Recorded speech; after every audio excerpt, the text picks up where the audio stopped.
कामनाओं की पूर्ति के लिए जो हम प्रयत्न करते हैं उसका उद्देश्य होता है सुख, और सुख भी ऐसा जो शाश्वत हो। भला कामनाओं की पूर्ति से शाश्वत सुख मिल सकता है? क्योंकि कामनाएं तो तुम्हारी अशाश्वत हैं। नाशवान वस्तु, व्यक्ति, स्थान की कामनाएं करके तुम शाश्वत सुख को प्राप्त हो सकते हो कैसे? यही अज्ञान है। हम मनन नहीं करते भगवत वाक्यों का, इसलिए भटकते घूम रहे हैं। हम विपत्ति से निकलना चाहते हैं, पर संपत्ति प्राप्त करके। जो संपत्ति विपत्ति की जनक है, विपत्ति को पैदा करती है, जो दुख प्रदान करने वाली है, हम अपने दुख की निवृत्ति मूल दुख प्रदान करने वाले से कैसी हमारी अज्ञान वृत्ति है? जबकि शास्त्र कहता है हरि स्मृति सर्व विपद विमोक्षणम।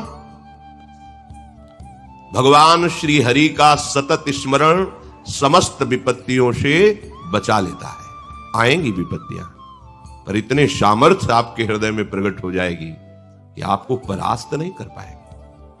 आप विचार करके देखिए, भागे घूम रहे हैं सुख और शांति के लिए, और दिशा है दुखालयम अशाश्वतम, नाशवान दुखमय मार्ग में भाग रहे हैं सुख और शांति के लिए।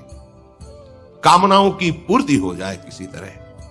तुम करो अधर्माचरण, असत वार्ता, असत क्रिया, और चाहो मनमानी कामनाओं की पूर्ति असंभव। कहीं भी भाग कर चले जाओ, कहीं भी। ये बात अंदर से समझ लीजिए, अगर कामनाओं की पूर्ति, सुख शांति चाहिए तो प्रणत कामदम पद्मजार्चितम धरणिमंडनम ध्येयमापदि चरण पंकजम। श्री हरि के चरण कमल का चिंतन, उनके चरणों का ध्यान और आश्रय लेकर निरंतर उनका स्मरण, प्रणत कामदम।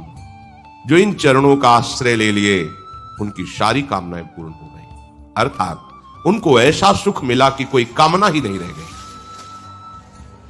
प्रभु के चरणों से विलग होकर के आज तक कहीं कोई भी सुख और शांति प्राप्त नहीं कर पाया। भटकने की जरूरत नहीं है, भागने की जरूरत नहीं है, किसी के आशीर्वाद की जरूरत नहीं है।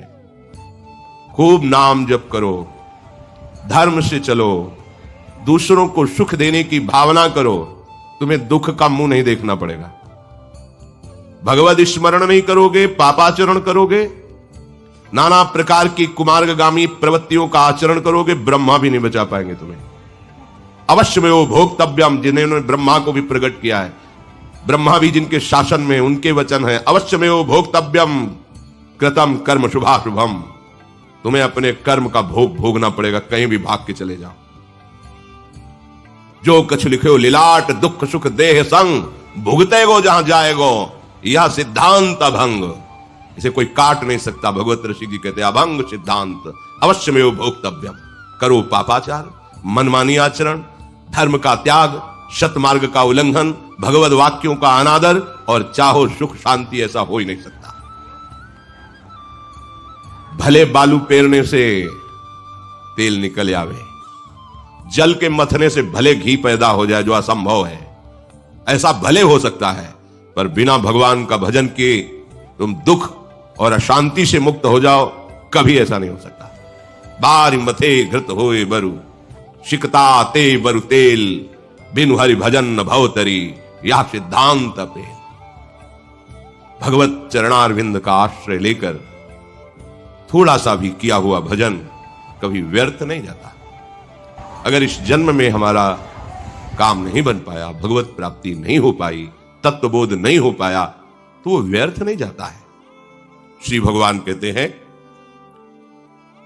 अगर उसकी कोई वासना फंस गई और मेरी प्राप्ति नहीं हुई, तो मैं उसी उत्तम लोगों को, जहां प्राकृतिक सुख की भरमार है, दिव्यता है सुखों में, वहां भोगने के बाद श्रीमान कुलों में जन्म देता हूं। वहां भी भजन का प्रभाव समस्त भोगों से अरुचि पैदा करके उसे वहां से जहां साधन रुका था उसी साधन में लगा देता है, और वो इस जन्म में भगवत प्राप्ति कर लेता है। यदि किसी वासना का उसने आदर नहीं किया और भगवत प्राप्ति नहीं हो पाई, तो तो अगला जन्म भगवान के भक्तों के घर में होता है, तपस्वियों के, ज्ञानियों के, जहां जन्म से ही भागवतिक संस्कार।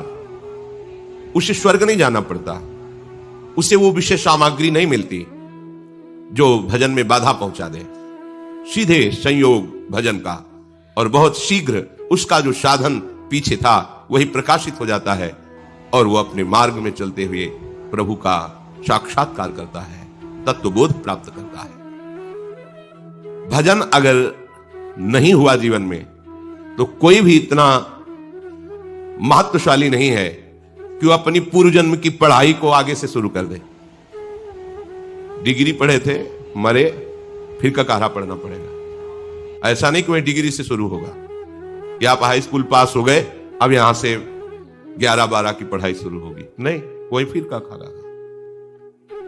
आपने 10 अरब रुपए बैंक के जमा के मर गए तो फिर 1-1 रुपए जोड़ने पड़ेंगे अगले जन्म में, अगर मनुष्य शरीर मिला। लेकिन इसमें ऐसा नहीं। आप जितनी भूमिका पे पहुंच चुके हैं भक्ति की, भजन रूपी संपत्ति जितनी आपने कमा ली है, बिल्कुल सुरक्षित, पाई भर उसमें घाटा नहीं लगेगा। और वो दिव्य रूप प्रकाशित करके आप जहां भी जन्मेंगे, जिस योनि में भी जन्मेंगे, वहीं वो प्रकाशित होकर आपका परम मंगल कर देगी। महामहिम प्रभु श्री हरि के चरणों का आश्रय लेकर भजन करना कभी कभी अमंगल नहीं हो सकता। कभी वो दुख का चेहरा नहीं देखेगा कि दुख कहते किसे हैं, पर लगो तो। अगर भजन में नहीं लगोगे, साफ बात है, कहीं भाग कर चले जाओ, तुम्हें और नहीं मिलेगी, शांति नहीं मिलेगी। सुरसर तीर बिन नीर दुख पाई है, सुरतर उतरे तो ही दारिद सताई है। भाग कहां भाग के जाएगा, कहीं भागने की जरूरत नहीं। हरि शरणम, प्रभु की शरण में हो गए, उनका चिंतन कर रहे हैं, लीला गायन कर रहे हैं, उनकी कथा सुन रहे हैं। अब आपका कोई अमंगल नहीं कर सकता। विश्वास करो, पूर्व के पाप जो दंड देने के लिए निश्चित हो चुके हैं वो आएंगे, पर भगवत कृपा से सहने की सामर्थ्य होगी। आपको विचलित नहीं कर पाएंगे, क्योंकि आपके पास प्रभु का आश्रय है, भजन है।